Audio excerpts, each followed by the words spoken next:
ಬುದ್ಧಿ ಇಲ್ಲ ಅವನಿಗೆ, ಬುದ್ಧಿ ಇಲ್ಲ. ಅದಕ್ಕೆ ನಿನಗೆ ಹೇಳಿರೋದು ನಾನು ದೇವೇಂದ್ರನ ಪ್ರೇಯಸಿ, ಹೆಂಡತಿ ಅಲ್ಲ. ನನಗೆ ಗೊತ್ತ, ನಿನಗೆ ಗೊತ್ತ.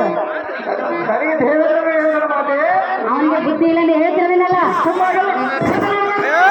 ನೀನು ತಾಯಿ ಎನ್ನುವ ಮಾತನ್ನು ಬಿಟ್ಟು ಹಾಕಿ ಬೇರೆ ಯಾವ್ದನ್ನ ಆಡುವುದಿಲ್ಲ. ನನಗೆ ನಿನ್ನ ಮೇಲೆ ಮನಸ್ಸಾಗಿರೋದು. ಮಾತಾಡಬಾರ್ದು ಅಂತ ಹೇಳ್ತಿರ್ತೀಯಾ? ನಿನಗಾಗಿ ಮನಸ್ಸು ಓದಿ ಬಂದಿರುವೇನು? ಇನ್ಯಾರು ಇನ್ಯಾರು ಹೇಳ್ಕೊಡ ಹಂಗೆ ಮಾತಾಡ್ತೀನಿ. ಅದೇ ಹೇಗೆ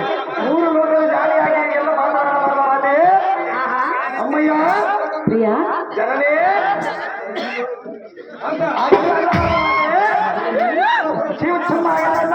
ಹೇಳಲೇ ಹೇಳಲಿಯಾ? ನನ್ನ ಕನಸಲ್ಲಿ ನೀನೇ ತುಂಬಿಕೊಂಡಿರುವೆ, ಮನಸ್ಸಲ್ಲಿ ಸಹ ನೀನು ತುಂಬಿರುವೆ. ಪ್ರಿಯಾ ಪ್ರಿಯಾ ಹೇಳುವೆ, ಕೇಳು. ಸವಿಸ್ತಾರವಾಗಿ ಕೇಳಿದೆಯಾ? ಬಾಚಲುವ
ಮನಸ್ಸೋತು ಬಂದಿರುವೆನು ನಾನು.